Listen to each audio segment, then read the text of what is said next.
pessoal, tudo bem? Sejam todos muito bem-vindos a mais um Estação Turismo. E aqui comigo hoje, Rose Camargo. Tudo bem, Rô? Oi, Ju, tudo bem? Oi, gente, tudo bem? Estamos aqui hoje para mais um programa do Estação Turismo, contando muitas novidades para vocês. Hoje a gente está num programa super diferente, com muitas novidades, né, Ju? Isso mesmo, pessoal. Até hoje o estúdio também está diferente, porque hoje a gente não vai falar da Cuesta de Botucatu. O Estação Turismo foi passar uma semana na Serra da Canastra e trouxe um conteúdo bem legal para vocês. Lugar lindo, né, Rô? Nossa, que lugar maravilhoso, tão perto da gente. A Juliana vai contar um pouquinho dessa experiência maravilhosa para vocês. Rô, vou contar uma coisa assim, só para vocês entenderem. A Serra da Canastra é muito perto aqui de Botucatu. 4 horinhas de estrada, você chega na Serra da Canastra. Então, assim, é muito perto. A estrada é super... Você vai ali sentido Jaú, Bauru e vai até Cássia, que é a primeira cidade de Minas. Lá... já tá na Canastra. Então, daqui pra lá é uma reta só, 4 horinhas de viagem. Então, assim, gente, dá pra todo mundo se programar pra ir, pra passar o feriado que tá chegando. Que delícia, gente. Olha, a gente tem lugares tão maravilhosos, tão lindos aqui perto da gente, né? E nesse local, a Canastra, tá localizado o Rio São Francisco. A nascente. É a nascente, né? É o famoso Velho Chico. É. Inclusive, teve até uma novela, né? Falando sobre esse rio. É verdade. E eu não sabia que a nascente era em Minas Gerais. Não? Não, pra mim foi uma novidade. Eu preparei um videozinho pra gente começar a falar da Serra da Canastra. Então, eu vou pedir pro Wilsinho rodar o vídeo. E aí, depois a gente comenta sobre, pode ser? Wilsinho, vídeo da Canastra. A Serra da Canastra, um local famoso por seu parque nacional, está localizada na região sul de Minas Gerais, entre as bacias do Rio São Francisco, Rio Grande e Rio Paranaíba. O parque é conhecido por ter a nascente do Rio São Francisco. Cachoeira Casca d'Anta é a maior queda do rio, localizada em São José. É formada por 186 metros de queda de água. O Rio São Francisco, popularmente conhecido por Velho Chico, passa por 5 estados e 521 municípios do país, iniciando seu percurso no estado de Minas Gerais, atravessando a Bahia, Pernambuco e entre Sergipe e Alagoas para desaguar no Oceano Atlântico. Fomos conhecer o Morro do Carvão. A vista no mirante do Morro do Carvão tem visão panorâmica do Vale da Canastra e da Babilônia. O local é ótimo para admirar as belezas e se encantar com o pôr do sol, além da deslumbrante Capela de São Sebastião, que é incrível. Vamos falar do famoso queijo canastra, de origem e produção de Minas Gerais, na região da Serra da Canastra, produzido há mais de 200 anos. Quando o gado no período invernal é levado ao alto da serra, onde as vacas alimentam-se de capim-gordura, para produzir um queijo do tamanho tradicional, com peso de cerca de 1 kg de queijo, são utilizados aproximadamente 10 litros de leite. O leite é colocado em um tanque onde recebe o coalho e o pingo, uma espécie de fermento líquido extraído da produção do dia anterior. A massa é compactada manualmente, recebe o sal grosso e fica a escorrer o soro por 24 horas. Para produzir um queijo canastra é necessário um conjunto de características únicas de um local que influenciam no sabor do queijo. É como uma impressão digital da região, nuances do solo e do clima, da topografia e da ação humana, chamado de essência, o terroir. Depois passamos por um lugar chamado de Curva dos Milagres, onde hoje tem uma imagem de Nossa Senhora para nos lembrar que milagres acontecem. No local houve um acidente, onde um ônibus despencou e caiu morro abaixo, onde tinham 12 crianças e 2 adultos, e todos saíram com vida do acidente.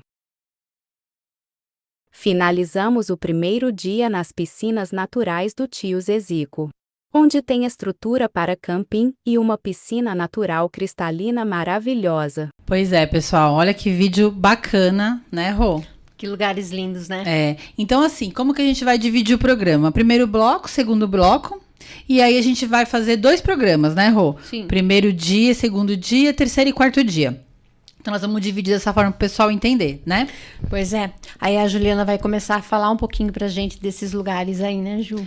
Gente, assim, olha, que nem eu falei pra vocês, quando eu cheguei lá na Serra da Canastra, primeiro que eu fiquei assim impressionada com a estrada, que é uma estrada muito boa, uma reta só, super tranquila, não é esburacada, sabe? Então você vai realmente uma estrada muito boa. Chegando lá, eu fiquei em 2 cidades, né? Primeiros dias eu fiquei em São João Batista da Glória e no segundo dia eu fiquei em Delfinópolis. Então eu fiquei em 2 cidades para poder conhecer melhor toda a região, porque Serra da Canastra, gente, é muito grande. São 6 cidades que formam a Serra da Canastra. Então você imagina que é muita cidade, né? Muita coisa para conhecer. Então a gente dividiu em 2 cidades. E para você ter uma ideia, Rô, a Canastra tem mais de 500 cachoeiras catalogadas. Que delícia, né? Nossa, 500? Catalogadas. Fora as que não estão abertas ao público e as que ainda não foram descobertas. Então, Nossa. lá é um lugar, assim, que tem muita cachoeira, um lugar muito bacana para ir. E com certeza você foi em algumas delas, né?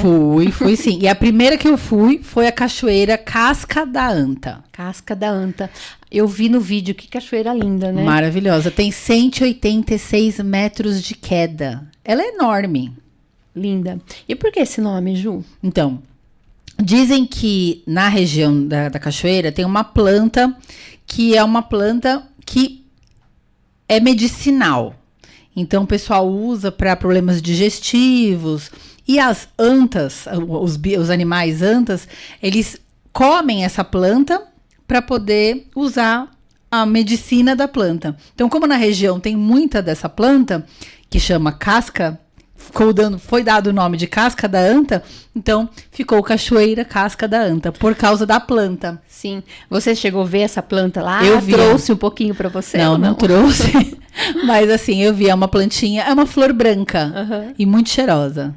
É muito uma flor branca. Né? A natureza. E assim, essa Cachoeira Casca da Anta é a nascente do Rio São Francisco. Olha só que interessante, né? A nascente do Rio São Francisco é justamente ela nasce em cima dessa cascata. Que coisa maravilhosa. E aí, pra você ter uma ideia, né? O Rio São Francisco vai para Alagoas, vai para Sergipe. Então você imagina que ela nasce em Minas e faz todo esse percurso até chegar no Oceano Atlântico. Olha então só. É muito caminho, né? Muita coisa, né? E é muito lindo lá. Só que a Juliana explicando para vocês, pra gente ter esse conhecimento que muita gente não tem. É legal a gente saber dessas coisas, né? Às vezes a pessoa vai numa cachoeira assim e acaba não sabendo da história, né? E aí a gente fez esse passeio na cachoeira, né? Da Casca da Anta.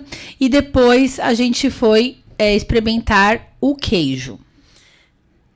Aonde? Queijo canastra. Você sabe que mesmo?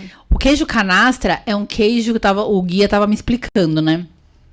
Qualquer queijo que não for feito na Serra da Canastra não pode chamar queijo canastra. Mesmo porque quem não vai para Minas e não experimenta um queijinho de lá, né, Ju? É verdade. Tem o queijo canastra e tem o queijo branco, né? Tem os dois que eles fazem na região. Sim. Mas o queijo canastra, com o nome canastra, só é feito na canastra. Se você for comprar um queijo canastra feito em outro lugar, não é o verdadeiro queijo canastra. Por quê? A gente foi na fazenda, né, até vou ler aqui o nome do seu Zilomar. Queijaria do Zilomar. Gente, uma família super bacana. Inclusive, eu vi que eles que fazem o queijo, Ju. Eles fazem o queijo manual, ali. Tudo manual, né? Artesanal. E eles têm até uma reportagem, se vocês forem pesquisar aí, depois eu até vou colocar na descrição do vídeo, eles fizeram uma reportagem até pro Globo Rural. Que interessante, né? Porque é uma família muito bacana. Então, assim, é uma família tradicional da região, é uma fazenda rural. E eles têm a queijaria deles lá. A filha deles mais velha fez faculdade de veterinária para poder fazer o manejo adequado ali dos bois, das vacas, para poder ter o melhor queijo. E eles fazem tudo manual. E eu fiquei impressionada, Rô, porque o queijo canastra são 10 litros de leite para 1 quilo de queijo. Então, é muito leite. Muito leite mesmo.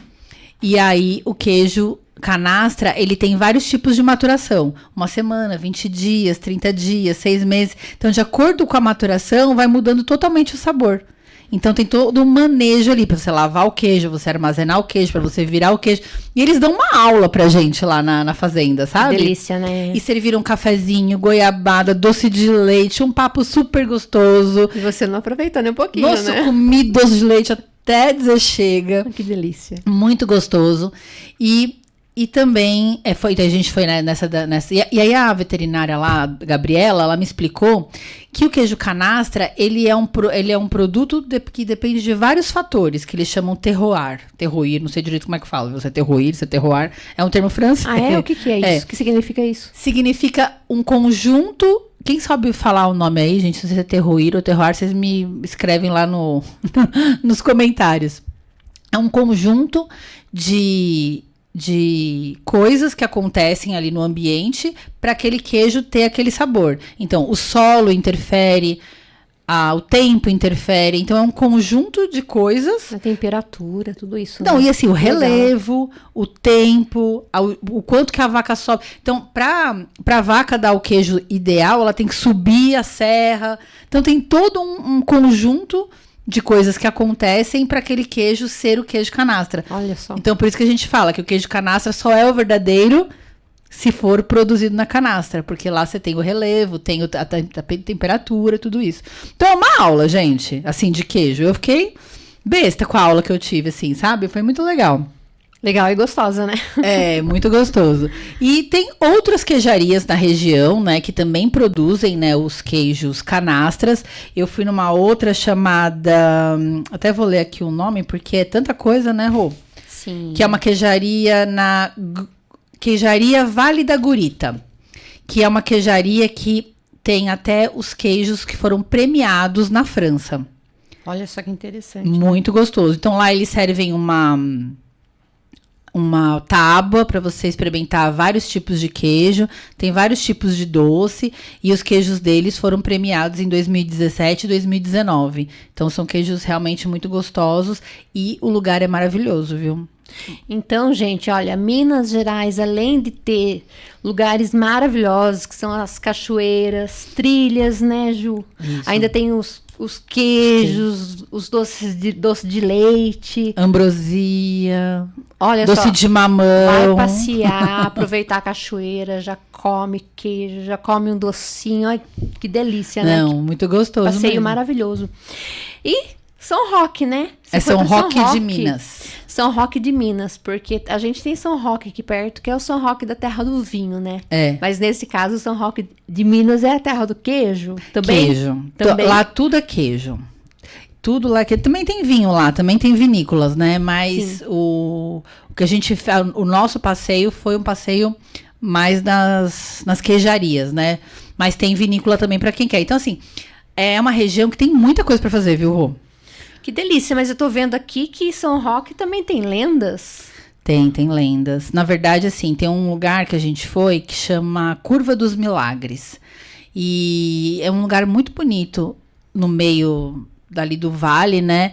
E tem que nem vocês viram no vídeo, tem uma estátua de Nossa Senhora. Então, na verdade, o que aconteceu ali, né?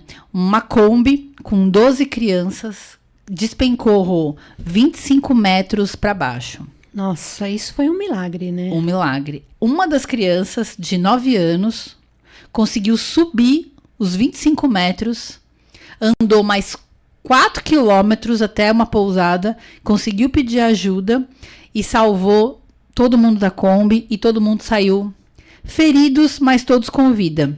Nossa, Ju. Então o local ficou conhecido como a Curva dos Milagres. Lá tem uma Nossa Senhora e o pessoal vai lá fazer pedidos, agradecer. E é um lugar muito bonito porque a vista é do cerrado ali, né? Então é muito, muito legal o passeio que a gente fez. Então assim, também todo passeio que a gente vai também sempre tem essa coisa religiosa, Sim, né? tem a capela também. Igrejas, capelas, lá tem muita coisa, assim, Minas é um lugar que tem muita igreja, né? Muita igreja mesmo, né? E tem essas histórias que são muito bacanas ali no meio do caminho, né? E para finalizar o dia, nós fomos na Piscinas do Tio Zezico. Ai, que delícia, eu vi ali. Gente, uma água verde, verde, verde, transparente.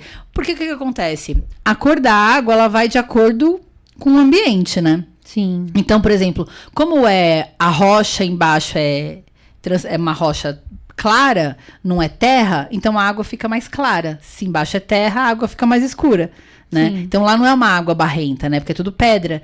E como tem muito verde ao redor, então dá pra ver, muda a cor da água. Então a água ficou verde, verde esmeralda. Chama Piscinas do Tio Zezico. Pra entrar, você paga R$15 por pessoa. E lá tem camping. Você pode acampar ou não, né? No local também vende queijo e você pode passar o dia só se você quiser. Então, umas piscinas maravilhosas, naturais. Pode levar cachorro, inclusive, nesse local. E fica perto da cachoeira da Casca da Anta. Paga pra entrar, você disse? R$15. Olha só que baratinho, né? Pra passar o dia. Pra passar o dia. Ou se você quiser acampar, daí tem que ver o valor da hospedagem. Sim. Mas também no local você pode levar o seu pet tranquilamente. Então, assim, alguns lugares pode levar pet, outros lugares não pode levar pet, né? Na Cachoeira da Casca da Anta, que é o parque, não pode levar pet. Uhum. E a entrada é gratuita. Agora, nessa do Zezico, pode levar o pet e paga R$15 por pessoa para passar o dia nas piscinas naturais. Legal, né, Rô? Muito legal.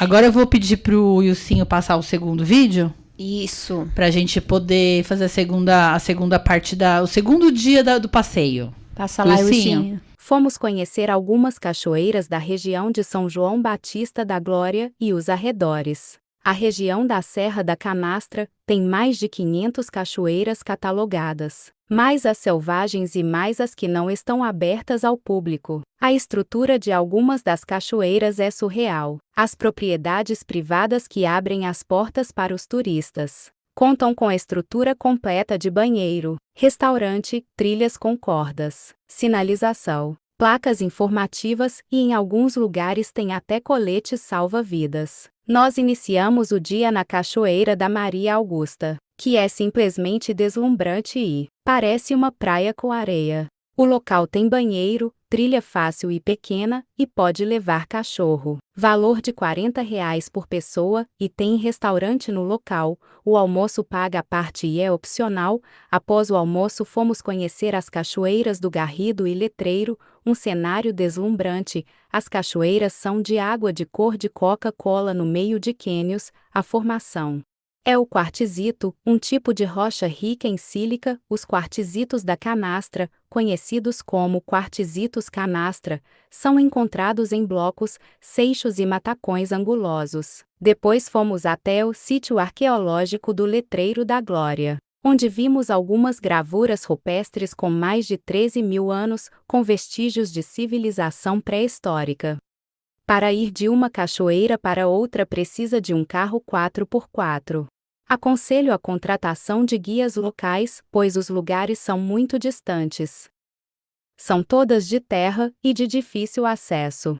Depois fomos conhecer a famosa Cachoeira do Zé Carlinhos, que é maravilhosa. Não tem trilha. A gente consegue ir de carro até a cachoeira e paga o valor de R$30 por pessoa. Pode levar os cachorros e passar o dia no local. A cachoeira é enorme e tem mais quedas acima para acessar por meio de trilha. Linda, né, Rô? Fomos conhecer algumas cachoeiras. Meu Deus. Uma Linda, cachoeira né? mais linda que a outra. Nossa, maravilhosa. Então, gente, esse segundo dia, né? Nós fomos nessa cachoeira que chama Maria Augusta, que é uma praia.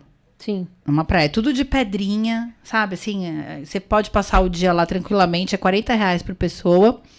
A água verde, verde, verde, gelada que só, gente. Mas é uma época boa de ir pra lá, porque não chove, Rô. Ah, é? De abril a outubro é a melhor época pra ir pra lá, porque são tempos que não vai chover, porque se chove acaba o passeio, né? Que legal, né? Então é uma época boa pro pessoal ir, é de abril a outubro. Essa cachoeira que eu fui, que chama Maria Augusta, ela é R$40 por pessoa pra entrar, e você consegue passar o dia lá. A gente levou canga, levou uns biscoitinhos, e ficou lá tranquilamente. Um visual maravilhoso, né? Então, falando em cachoeiras, né? Relembrando que aqui em Botucatu a gente tem muitas cachoeiras também, né, Ju? Muitas. Aí o porquê da Ju ir lá em Minas visitar as cachoeiras de Minas, sendo que aqui em Botucatu também a gente tem bastante cachoeiras. Mas vamos falar um pouquinho sobre a diferença do turismo de Minas, daqui de Botucatu. Rô, uma pergunta interessante essa que você fez, né? Sim. Essa ponderação. Porque, assim, na verdade, Botucatu é um local turístico, né? Sim. Mas a estrutura que a gente viaja exatamente é para conhecer e para fazer essa comparação e até ajudar, né, Botucatu a se desenvolver turisticamente, né? Com certeza. Então, o que eu reparei é que a estrutura de lá é uma estrutura totalmente voltada para o turismo. Então, as propriedades particulares, elas abrem as suas portas para receber esse turista. Então, eles cobram a entrada para poder manter toda aquela estrutura, né? Porque você tem que recolher lixo, tem que limpar, você tem que carpinar, né? Então, você tem que manter, né? Então, eles cobram essa entrada em todos os lugares que você vai, os donos das propriedades, para poder manter ali o local. Todos os lugares que eu fui, de fácil acesso. Uhum. Alguns lugares não tem trilha, você chega de carro na boca da cachoeira. Todos os lugares têm banheiro para o turista, restaurante. E assim, eu fiquei impressionada, porque alguns lugares tinha colete salva-vida, boia. Olha só. Então, muitas placas informativas. Até assim, não faça churrasco, não ligue som, leve seu lixo embora, sabe? Então, assim, eu achei muito bacana. Inclusive, uma parte lá que eu nasci dentro da cidade mesmo, tinha umas placas assim, área de preservação ambiental.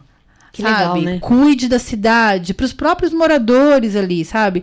Então, eu achei isso muito bacana. E aí, eu fiz esse questionamento, né, com meu marido, né? Que aqui em Botucatu, talvez falte um pouco isso, né? Da prefeitura, de repente, entrar em contato, né, com os donos das fazendas. Sim. Para poder abrir essas cachoeiras para o público, né? Os donos cobrarem essa entrada para poder manter, né? Com lixeiras e tudo mais. E fazer uma coisa para trazer mesmo o turista para cá, né? Sim, porque na realidade, o que eu tava vendo aqui, analisando, né? Entre aspas, tudo que tem em Minas tem aqui em Botucatu. Queijos, a gente tem queijos excelentes, né? Na cidade de Pardinho. Premiados. Também na né? França. Sim. Cachoeiras. Muitas. Os doces também, vinhos. Então, gente, o que precisa Botucatu, Sim. né? Para trazer o turismo, o pessoal aqui para a cidade, né? Então, acho que a gente precisava mais investir, né? Nessa parte, né? Ter o conhecimento, que nem você disse, da prefeitura, dos donos, né? De áreas particulares. Abrir para o público, Sim. né? E cobrar. Eu acho que é certo cobrar o preço, né? É justo. Porque para manter... Gente, assim, você tem que abrir trilha, você tem que carpinar, você tem que manter ali uma estrutura, banheiro. E banheiros, assim, super limpos, com papel higiênico, com água, com sabonete. E fora que isso, né, é bom pro comércio da cidade, é bom para todo mundo, né? Aquece o turismo. Sim. E é que nem aquela coisa que a gente estava falando, né? Bares e restaurantes da própria cidade acabam mantendo as suas portas abertas por muitos e muito tempo, né? Porque Sim. tem esse fluxo de turismo, né? Que vai estar vindo aqui para Botucatu, né? Com E certeza. um público que vai gastar o dinheiro, né? Um público que a gente sabe, assim, que vai ter um poder aquisitivo um pouco maior. Porque não é tão barato você fazer um passeio e pagar para entrar em todas as cachoeiras, né? Sim. Porque mais ou menos a gente pagou ali em torno de 30, 40 reais para entrar nas cachoeiras por pessoa, né? E todos os lugares que a gente foi, tinha gente. Então. Né? E era durante a semana. Então, assim, você vê que tem um fluxo de pessoas, não só no fim de semana, né? Mas é interessante como a prefeitura pode criar, né, Rô? Sim. Criar atividades, né? Criar atividades turísticas para esse turista vir para Botucatu e criar uma estrutura adequada para receber esse turista, né? Então, por exemplo, essa certeza. cachoeira que a gente foi mesmo da Maria Augusta, tinham muitos idosos lá. Olha só. Muitos idosos. Então, você vê assim, que é um pessoal que tá aposentado, que quer passear, né? Que quer aproveitar. E, às vezes, você pega uma trilha que tem umas pirambeiras, não consegue vir, né? É verdade. E aí, você acaba tendo um lugar desse, que nem a gente comentou até na outra edição, do Véu da Noiva. Sim. Era um lugar que poderia abrir exatamente como esse da Maria Augusta. Com certeza. Né? Que você para o carro ali e já tá ali na cachoeira, né? Aí, uma ideia. Ó, uma ideia boa. E aí, Rô, atirando as cachoeiras, né? Nesse segundo dia, a gente foi também para um local muito legal, que é um museu a céu aberto. Ai, que lindo, né? É, muito lindo. Chama uma cidade chamada Letreiro da Glória. Então, é um sítio arqueológico e é um sítio com mais de 13 mil anos. Então, tem pinturas rupestres. Então, a prefeitura lá colocou em volta, né, uma contenção, assim, pra você não chegar tão perto das pinturas, que você sabe que ser humano é atrapalhado, né? Às vezes vai lá e risca em cima, né? Sim, o ser humano é terrível. Então tem uma proteção, você não consegue chegar ali muito perto. Mas tem pinturas rupestres de 13 mil anos atrás. Que coisa linda. E fala pra gente, Ju, paga pra entrar? Pra Não, ver? esse é gratuito. É gratuito. É gratuito, né? Aonde fica mesmo, Ju? Fica no Letreiro, chama Sítio Arqueológico do Letreiro da Glória. Qual Fica cidade? João Batista da Glória. João Batista da Glória. Isso. E aí, nesse local, você consegue ver, né, essas pinturas rupestres. É muito bonito, é muito bacana, é muito legal também a conservação, né? Sim, uma coisa tão antiga que você falou que tá antes de Cristo, é isso? Antes de Cristo, exatamente. Período interessante. pré-paleolítico. Então é muito legal você também fazer essas viagens e conhecer tudo isso, né? Muito. Muito legal. E aí você vê, a gente saiu de uma cachoeira, foi conhecer um sítio arqueológico, almoçamos no meio do caminho, todos os restaurantes rurais, comida maravilhosa, Rô. Umas comidinhas mineiras. Nossa. Eu imagino. Normalmente a gente pagava ali um torno de R$50 em cada restaurante e comia à vontade. Sim. Fora as bebidas, né? Então, assim, você vai calculando, né? R$50 para almoçar, R$50 para entrar. Então, pra quem sabe, a Juliana gosta de comer, gente. Então, esses R$50 aí foi bem gasto. Foi bem gasto. Não, ainda tinha uns docinhos de sobremesa que você comia também, os doces de leite, os negocinhos. Muito gostoso. Mas é isso que você falou, né, Rô? Você traz o turista para Botucatu, ele vai na cachoeira, ele vai no museu, aí ele para almoçar no restaurante. Sim. Né? Então, vai girando essa economia do local, né? Então, e aí depois do almoço, nós fomos para a Cachoeira do Zé Carlinhos, que também é uma cachoeira maravilhosa, que você paga também R$30 para entrar, estaciona o carro ali e já desce no local. Essa cachoeira tem 3 quedas e 2 piscinas, né? Então, a primeira piscina você chega com o carro, que foi aquela que a gente viu no vídeo, e fica lá. Caso você queira fazer as outras, aí tem que pegar a trilha para subir. Essa cachoeira aí também é particular? Também é particular. É particular também. Paga R$30 também para entrar e também pode levar cachorro nessa. Olha só que interessante. Né? Mas a água, gente, verde, verde, verde, verde, verde a água. Gente, eu nunca vi uma água. Eu nunca vi um lugar assim com uma água tão verde, Rô. Eu acho que deve ser o fundo, por causa do fundo, né? Nossa, é pedra o fundo? Tudo pedra, pedrinha. Tudo pedrinha pequenininha. Uhum. Tanto que a gente entra de bota, né? De tênis dentro da água. Eu não consigo entrar de chinelo nem descalça. Eu machuco o pé. Machuca o pé, tem que entrar de tênis. Mas o legal, Rô, também, é que eles colocam lá nas placas, sabe? Não entre com garrafa de vidro. Sim. Pra não quebrar, não acontecer nenhum acidente. Então, tudo muito limpo, muito bem cuidado. Nossa, precisa ver, Rô. Uma graça, viu? Adorei, viu? É assim que tem que ser, né? Adorei o passeio. E esse foi o nosso primeiro e segundo dia na Serra da Canastra. Que delícia, né? Só a Juliana que teve esse privilégio. Mas logo, logo eu também vou, viu, gente? Lógico. A gente vai fazer os passeios, né, Rô? Com certeza. Então tá bom, pessoal. Para não ficar muito comprido, né, o vídeo, a gente vai dividir esse programa nosso especial, Serra da Canastra, em duas edições. Então hoje estamos encerrando o primeiro dia. E semana que vem a gente vai vir com a segunda parte da expedição Serra da Canastra. É isso aí. Tchau, pessoal. Bye, bye.